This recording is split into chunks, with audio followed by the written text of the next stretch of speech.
Você já parou pra pensar como as pessoas tomam as decisões doidas quando o assunto é dinheiro? É cada coisa que a gente vê por aí, né? É verdade? Parece que muita gente age sem lógica nenhuma. Parece mesmo. Mas, sabe, eu tenho pra mim que ninguém é de fato maluco, sabe? Interessante.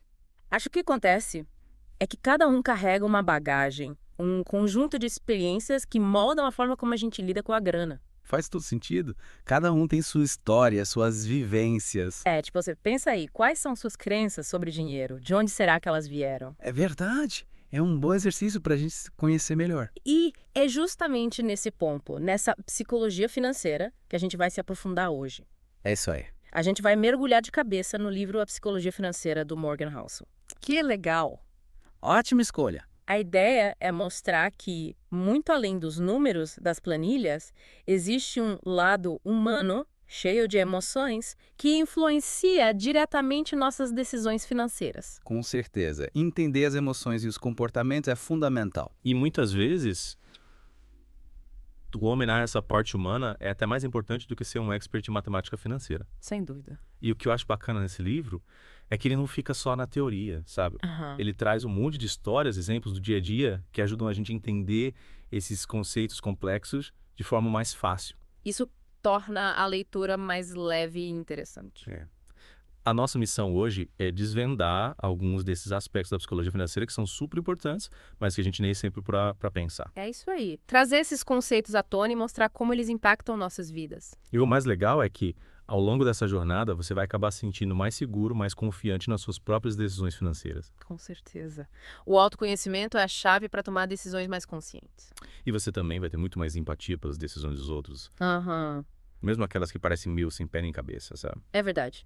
A gente vai entender que por trás de cada escolha existe um contexto, uma história. Final, saúde e dinheiro são duas áreas da vida que mexem muito com a gente Sem dúvida. e impactam todo mundo. É. E a forma como lidamos com dinheiro revela muito sobre quem somos. Bom, para começar, vamos direto ao ponto que o livro coloca logo de cara. Ninguém é maluco. Gostei. Já começa com um título provocador. E a ideia central é essa que a gente estava falando. Uhum. Cada um de nós enxerga o dinheiro de uma forma única. Exatamente. E essa visão é moldada por um monte de fatores. A época em que você nasceu, a sua família, a situação econômica que você viveu. É verdade. A nossa história de vida influencia profundamente a nossa relação com o dinheiro. E as experiências que a gente vive na pele têm um peso muito maior do que qualquer conselho, qualquer livro. Sem dúvida. A vivência prática é o que realmente molda a nossa percepção. Para ilustrar isso, o livro conta a história do John F. Kennedy durante a Grande Depressão. Interessante. Enquanto milhões de americanos estavam perdendo tudo, a família Kennedy não só passou ilesa pela crise, como viu sua fortuna aumentar. Caramba. Que contraste. Imagina a diferença de mentalidade em relação a risco e segurança financeira entre quem viveu essa realidade e quem só estudou sobre a crise em livros de história. É, realmente. A experiência prática molda a visão de mundo de uma forma muito mais profunda. E isso não é só uma historinha interessante, não. Uhum. Tem pesquisas que comprovam. A nossa disposição para correr riscos nos investimentos está diretamente ligada às nossas experiências financeiras passadas. Faz sentido. Quem passou por momentos de aperto tende a ser mais cauteloso. É, tipo quem já passou fome, né? Exato. Então, quando você vira alguém tomando uma decisão financeira que te parece absurda, muito arriscada ou muito conservadora, lembra que essa pessoa provavelmente tem um histórico que justifica a escolha dela. É importante ter essa empatia e tentar entender a lógica por trás das decisões dos outros. E tem um exemplo bem legal no livro do Bill Gross, um mega investidor do mercado financeiro, que reconheceu que grande parte do sucesso da carreira dele foi pura sorte. É mesmo. Ele atuou num período em que as taxas de juros estavam caindo, o que favoreceu muito os investimentos dele. Compreendo. Ele meio que admite que nasceu na hora certa, sabe? Que sorte dele, né?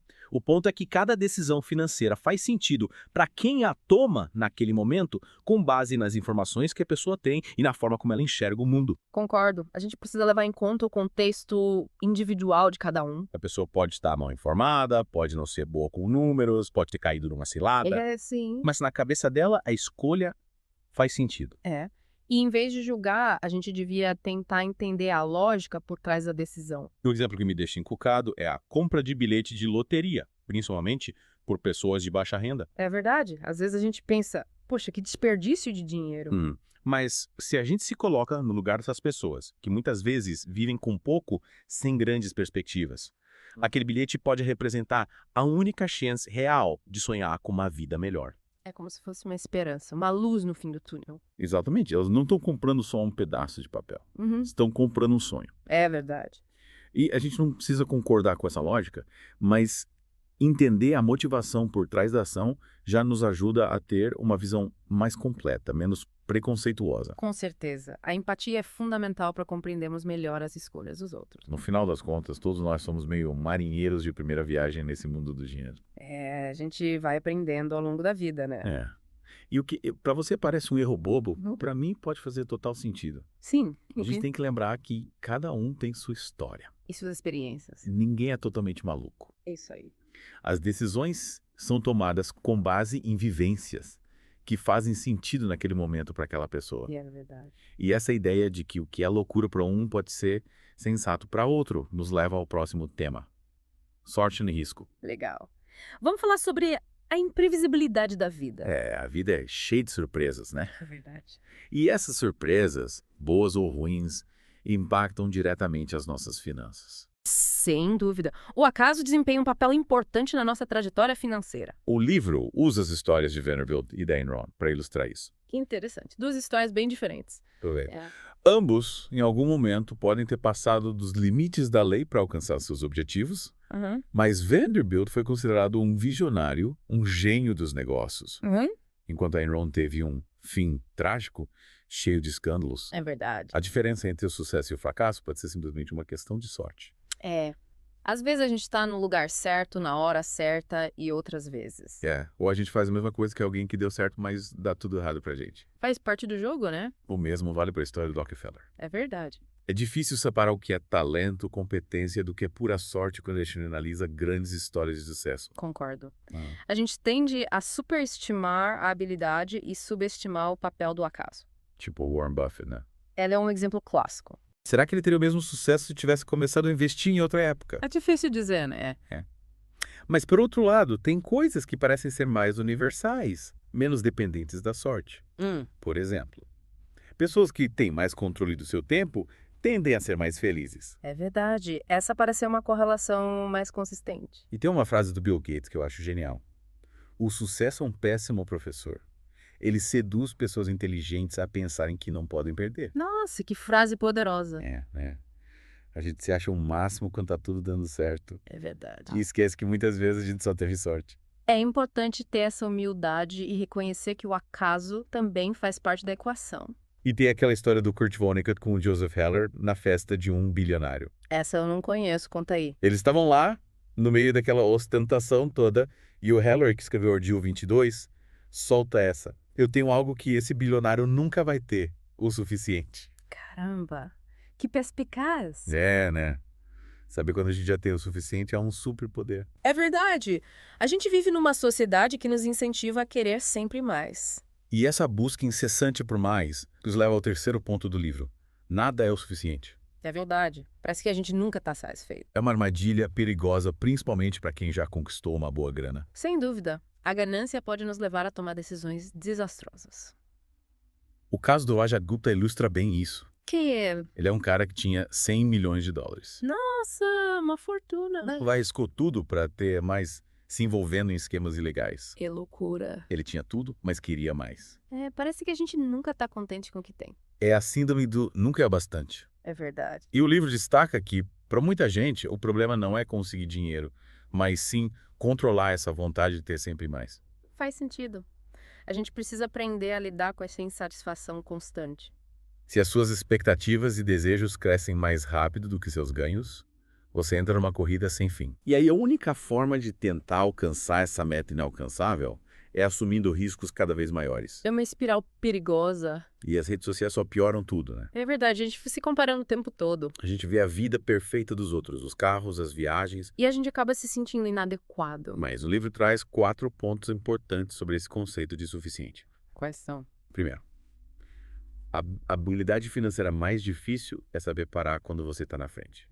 Interessante. Segundo, essa dificuldade toda vem da comparação social, que é algo natural da gente. É verdade. A gente sempre se compara com os outros. Terceiro, Entendê-lo o suficiente é reconhecer que o preço da riqueza extra nem sempre compensa os riscos e sacrifícios. Faz sentido, a gente precisa avaliar se o esforço vale a pena. E quarto, tem coisas que nunca valem a pena arriscar, não importa o potencial de ganho. Tipo o quê? Sua reputação, seus relacionamentos, sua saúde mental. Essas coisas são inegociáveis. E a reflexão do Rajat Gupta depois de ser preso é bem impactante. O que ele disse? Ele se arrepende de ter dado tanta importância para a reputação e conquistas materiais. No fim das contas, o que realmente importa é a nossa paz interior. E por falar em ter o suficiente, vamos ao próximo tema. Compostos e confusos. Juros compostos. Isso, a mágica dos juros compostos. Ah, sim. É um conceito fundamental, mas a nossa mente humana não consegue entender direito o poder do crescimento exponencial. É verdade, a gente tem dificuldade de visualizar o crescimento a longo prazo. O exemplo do Warren Buffett é perfeito para ilustrar isso. Qual é o exemplo? Ele acumulou, ao longo da vida, 84,5 bilhões de dólares. Nossa, que absurdo. Mas sabe quanto disso ele ganhou depois dos 65 anos? Não faço ideia. Ele tem 1,5 bilhões. Caramba, é quase tudo. O tempo é o ingrediente mágico para multiplicar o capital. É a força dos juros compostos em ação. E tem outro exemplo que deixa isso ainda mais claro. O Jim Simons. Quer. Ele é um gestor de fundos que tem retornos médios anuais muito maiores que os do Buffett. Sério. Mas mesmo assim o patrimônio dele é menor, Por quê? porque ele começou a investir muito depois do Buffett. Ah, entendi. Se ele tivesse começado na mesma época, a fortuna dele seria inimaginável. Caramba. O tempo faz toda a diferença. E a gente se preocupa com detalhes, tenta otimizar cada decisão Uhum. e acaba ignorando o fator mais importante, a paciência. É verdade. A consistência a longo prazo é a chave do sucesso. Essa natureza contraintuitiva dos juros compostos faz com que até gente inteligente subestime seu potencial. Tem algum exemplo disso? Tem. O Bill Gates, em 2004, questionou a necessidade de 1 GB de armazenamento no Gmail. Sério? Ele não conseguia imaginar que a gente ia precisar de tanto espaço no futuro. A gente tem dificuldade de prever o futuro, né? E como os juros compostos não são intuitivos, a gente tende a ignorar seu poder e buscar resultados rápidos. É o imediatismo da nossa sociedade. Mas, no fundo, o melhor livro de investimentos do mundo devia se chamar Cale a Boca e Espere. Adorei o título. É a pura verdade. A gente precisa aprender a ter paciência e esperar os resultados a longo prazo. Com certeza. A consistência é fundamental. E por falar em longo prazo, chegamos ao nosso próximo tema. Ficar rico versus continuar rico. Interessante. Qual a diferença? Muita gente acha que o desafio é só acumular dinheiro. Mas, na verdade, a mentalidade e as habilidades para manter a riqueza são diferentes. É mesmo. Para ilustrar isso, o livro conta a história do Jesse Livermore, Quem era ele? um dos maiores especuladores da Bolsa de Valores de todos os tempos. Nossa, Ele fez uma fortuna enorme durante a crise de 1929, que legal! mas, por não saber como manter a riqueza, acabou perdendo tudo. Que triste. E, no fim, tirou a própria vida. Nossa, que história trágica. E também tem a história do Abraham Germansky, que foi arruinado pela mesma crise. Parece que saber ganhar dinheiro não garante que você vai conseguir mantê-lo. Exato. É como se fossem habilidades diferentes. E tem a história do Rick Guerin, dos primeiros sócios do Warren Buffett. O que aconteceu com ele? Ele teve que vender suas ações da Berkshire Hathaway para o próprio Buffett durante uma crise. Poxa, que azar. Ele se endividou demais com outros investimentos e acabou tendo que se desfazer das ações. Que pena. Para ficar rico, você precisa de ousadia, de disposição para correr riscos. Mas para continuar rico, você precisa ser mais conservador. Entendi. É uma mudança de mentalidade. Você precisa ter humildade para reconhecer que a sorte pode mudar a qualquer momento. É verdade. A gente não pode se acomodar e achar que o sucesso é garantido. E, principalmente, você precisa ter medo da ruína. Medo da ruína. Você precisa se proteger, ter uma reserva de segurança. Faz sentido. E é difícil resistir à tentação de buscar retornos altos quando o mercado está bombando. É verdade. A gente se sente tentado a entrar na onda. Mas o verdadeiro benefício de ter uma reserva de emergência é a tranquilidade de não precisar vender seus investimentos na hora errada. É como se fosse um seguro contra as turbulências do mercado. Certo. E para finalizar, vamos falar sobre o conceito de caudas. Caudas, que interessante. É a ideia de que, em muitas áreas da vida, uns poucos eventos são responsáveis pela maior parte dos resultados. E por quê? Por exemplo, no mundo das startups. a maioria delas fracassa. É verdade. Algumas vão bem, mas um pequeno grupo, os unicórnios, gera a maior parte dos lucros. Entendi. É como se fosse uma distribuição desigual. Exato. E essa lógica se aplica a outros mercados também. Sim. Uma análise do índice Russell 3000 mostrou que a maioria dos retornos veio de apenas 7% das empresas. Caramba. Que concentração. Pois é. E isso acontece também em empresas grandes. Tipo, A Amazon, por exemplo. Ah, Grande parte do sucesso deles veio do lançamento do Prime e da AWS. é verdade. Foram 2 grandes acertos. E a Apple. O iPhone foi um divisor de águas para eles. Sem dúvida. E essas empresas têm taxas de contratação baixas. É mesmo? Ou seja, trabalhar nesses projetos inovadores também é um evento raro. Interessante. E como investidor, o que você faz na maioria dos dias é menos importante do que suas reações nos momentos de crise. Faz sentido. É preciso ter sangue frio para não tomar decisões precipitadas. É. E o livro dá o exemplo da Sui, que investiu $1 por mês de 1900 a 2019. E o que aconteceu? Ela acumulou uma fortuna. Sério? Só com $1 por mês? A consistência a longo prazo é poderosa. Impressionante. E empresas como Amazon e Netflix entenderam essa lógica. Como assim? A Amazon incentiva os funcionários a assumirem riscos, mesmo que isso gere alguns fracassos. E a Netflix tolera uma taxa de cancelamento maior para buscar grandes sucessos. Interessante. Elas entendem que os erros fazem parte do processo.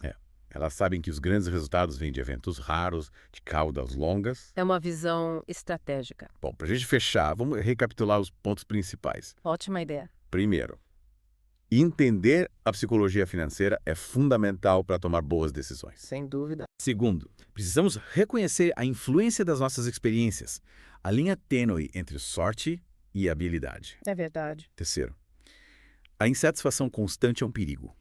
Quarto, os juros compostos são poderosos a longo prazo. Com certeza. Quinto, a mentalidade para ficar rico é diferente da mentalidade para continuar rico. Exatamente. E sexto, os eventos raros, as caudas, são os que mais impactam nossos resultados. Perfeito. E para te deixar pensando, o quanto do seu planejamento financeiro considera o inesperado? É uma ótima pergunta pra gente refletir. As surpresas, boas ou ruins, fazem parte da vida, né? Com certeza. É preciso estar preparado para lidar com a incerteza. É isso aí. O mundo das finanças é imprevisível. E fascinante. É verdade. É isso aí. Valeu.